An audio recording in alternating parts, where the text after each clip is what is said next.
تخيل نفسك في مكان زحمة مع صحابك والصوت عالي قوي، بتحاولوا ان انتوا تسمعوا بعض وبتحاولوا ان انتوا تتكلموا، ولكن الموضوع فيه صعوبة كبيرة قوي. هتخرج من المكان ده عامل ازاي؟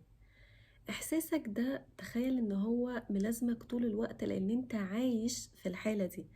ازاي عايش في الحالة دي؟ لان احنا بقى حوالينا دوشة كتير قوي وصوت عالي كتير قوي، خلينا مش عارفين نسمع صوتنا الداخلي.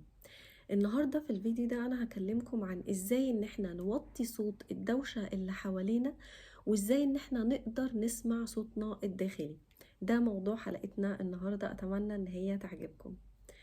طيب بس قبل ما نبدأ بقى في الموضوع الحلقة النهاردة، عايزة أقول لكم على حاجة الأول. عايزة أقول لكم على آية ربنا سبحانه وتعالى هو اللي قالها لنا، وهي إيه؟ ولقد خلقنا الإنسان في كبد.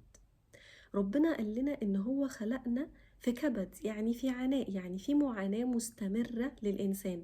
فدي حاجة محتاجين أنا وإنت إن احنا نتفق عليها أولا كده، إن احنا مخلوقين عشان نتعب، والدنيا دي دار شقاء مش دار راحة خالص.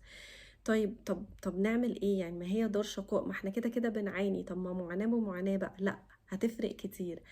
لما أنا أواجه تحديات الدنيا وأنا في جوايا استقرار نفسي، هقدر ان انا اتحدى الحاجات اللي بتواجهني دي، وهقدر ان انا احل مشاكلي بصورة افضل بكتير من لو انا جوايا دوشة وحواليا دوشة وكمان المشاكل بتيجي عليا. هبقى ساعتها صعب جدا. يعني الصورة اللي احنا بدأنا بيها الفيديو بتاعنا، اللي احنا قلنا انا قاعد مع صحابي في مكان دوشة ومكان زحمة وجات مشكلة، اول حاجة هعملها هنفعل، هتعصب، مش هتصرف احسن تصرف ومش هطلع احسن ما عندي في المشكلة اللي واجهتني دي.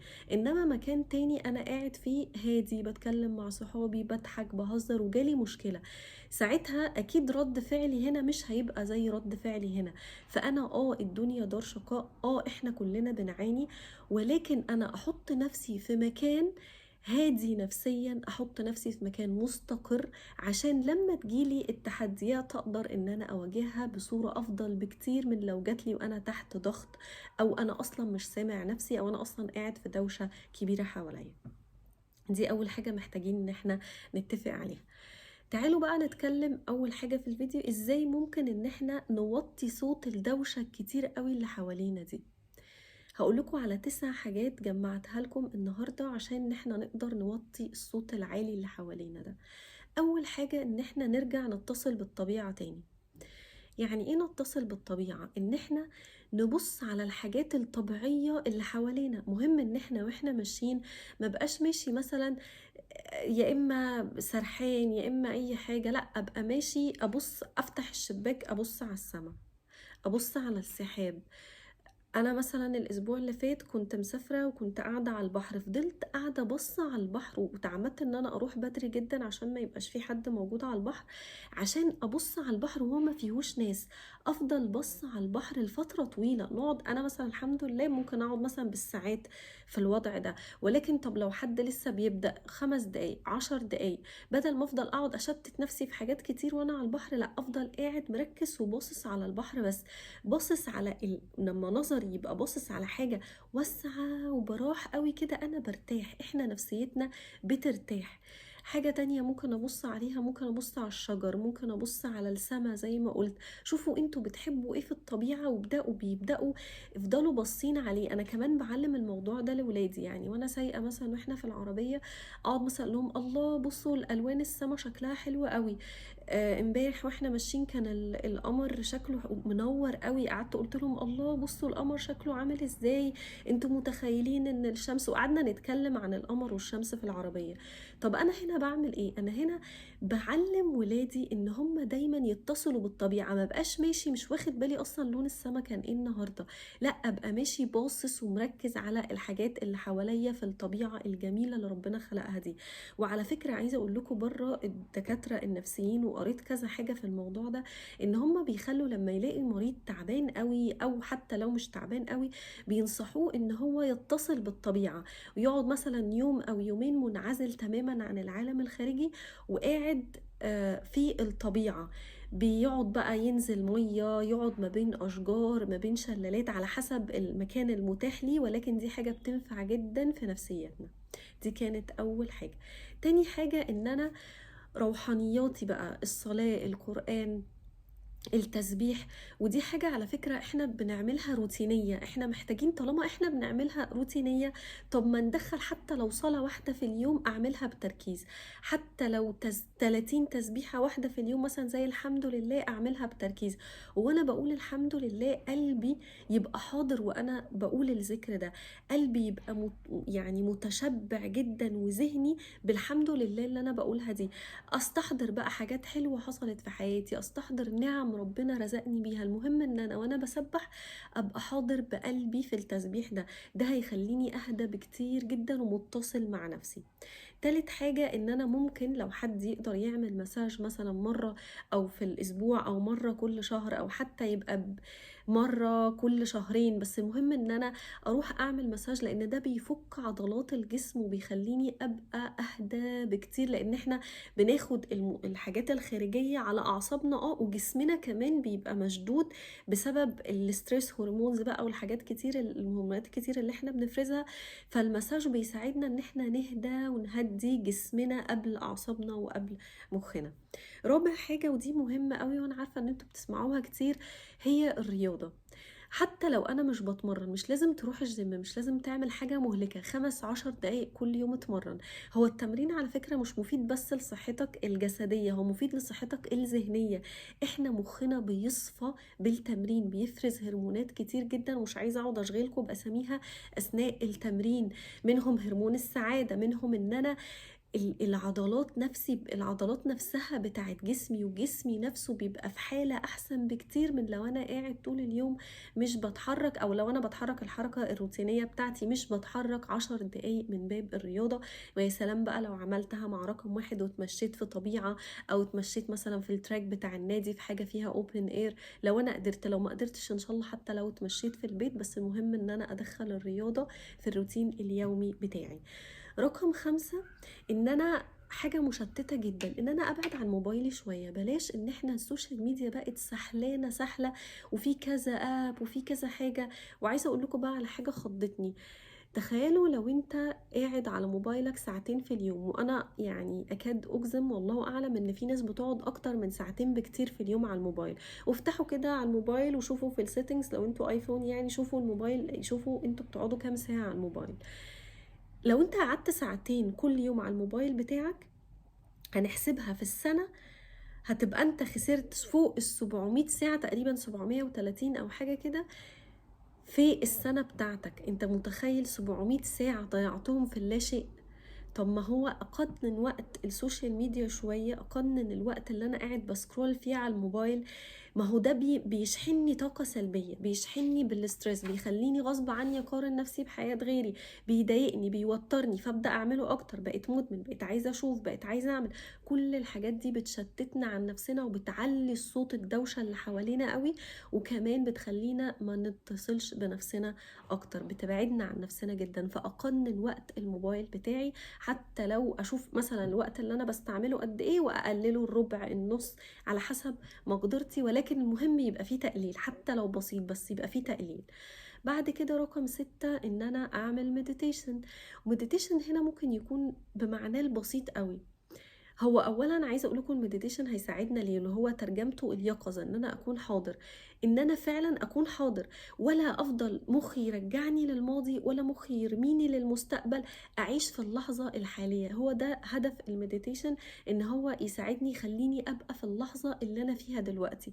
طب اعمله ازاي؟ هقول لكم على حاجه بسيطه جدا ان شاء الله، حتى لو دقيقه او دقيقتين في اليوم. اللي يقدر اكتر من كده يعني 10 دقايق ربع ساعة ده حلو قوي. انا عن نفسي على فكرة 5 دقايق بالنسبة لي حلو جدا.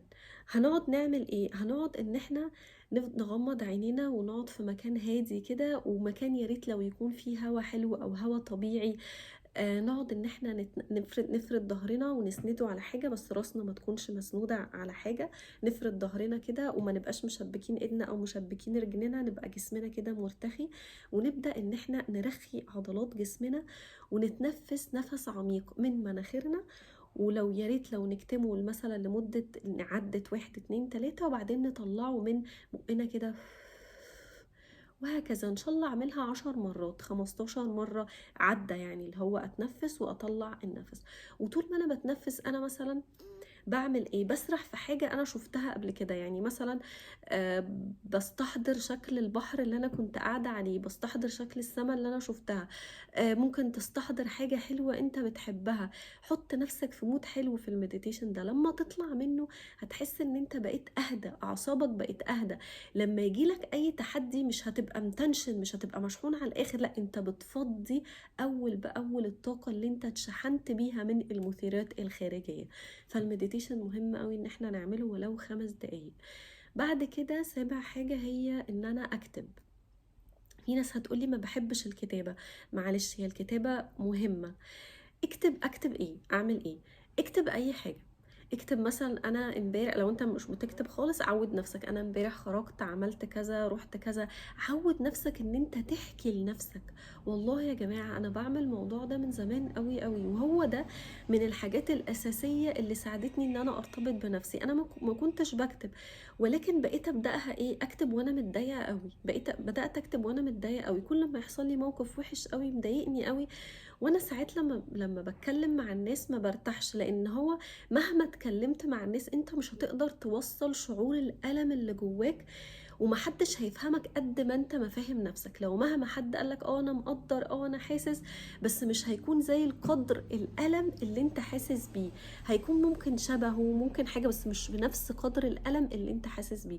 فانا بقيت اقعد اكتب مع نفسي وانا متضايقه. ممكن تبداوها كده، كل ما اتضايق او اتخنق اقعد اكتب اكتب اكتب 6 7 صفح، الاقي نفسي ارتحت جدا، الاقي نفسي هديت جدا، ان انا خرجت المشاعر اللي جوايا، خرجت الكلام اللي جوايا. ممكن نعمل كده وقت ما احنا متضايقين، ويا ريت لو نعمل كده بصفه مستمره كل يوم. حتى اكتب لنفسي صباح الخير، ازيك، عامله ايه النهارده. اكتب لنفسي انا هعمل ايه في يومي النهارده، بحيث يومي ما يبقاش ماشي كده وخلاص. امرن نفسي عن عاده الكتابه، دي حاجه هتفرق جدا في حياتنا والله صدقوني، عن تجربه شخصيه مع نفسي.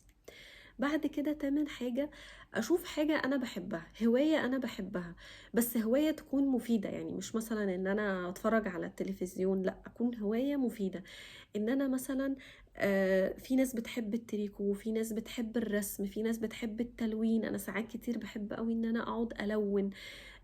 في مثلا هواية القراية. القراية بتخلينا هادين وبنتعلم أكتر. فنعمل أي هواية إحنا نكون بنحبها، ولكن تكون إن هي مفيدة، بترجع علينا بالنفع. لما نخلص الوقت اللي إحنا محددينه ده، هنحس إن إحنا ادينا وقت لنفسنا، ادينا طاقة لنفسنا، حبينا نفسنا. أنا بعمل حاجة لنفسي، بعمل حاجة فعلا بتبسطني، فمودي هيبقى أحسن. فده برضو هيساعدني أواجه أي حاجة تقابلني أكتر من لو أنا كنت مش عامل أي حاجة لنفسي وسايبها كده. 9 حاجة وآخر حاجة وهي مهمة جدا، إن أنا أمارس عادة الامتنان.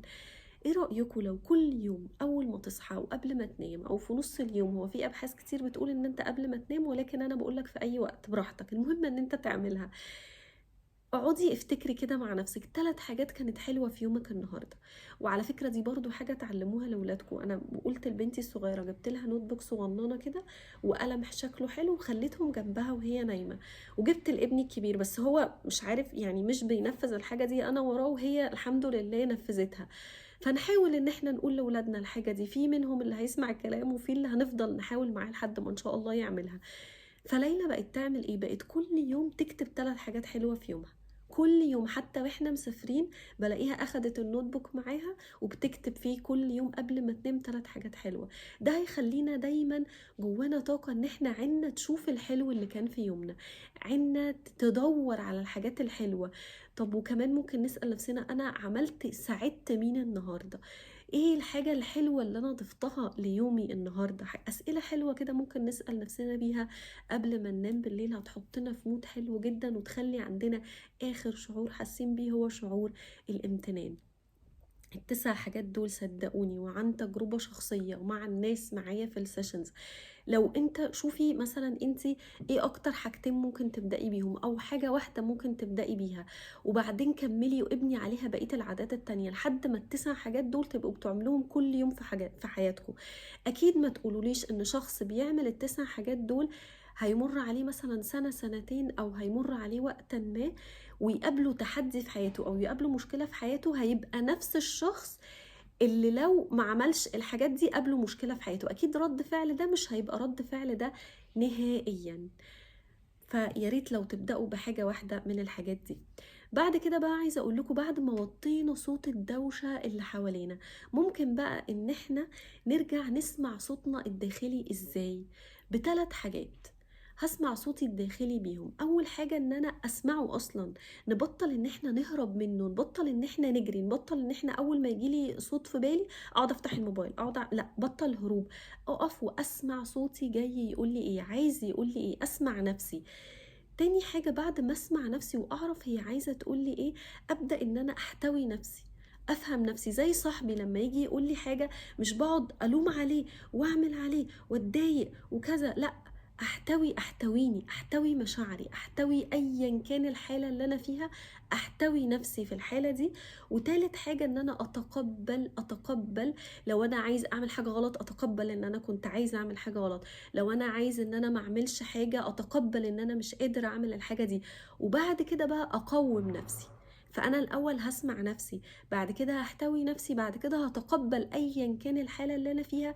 بعد كده هبدأ ان انا بعد ما اتقبل اوجه بقى نفسي للسكة اللي انا عايز اعملها والصح اللي المفروض يحصل في الموقف ده.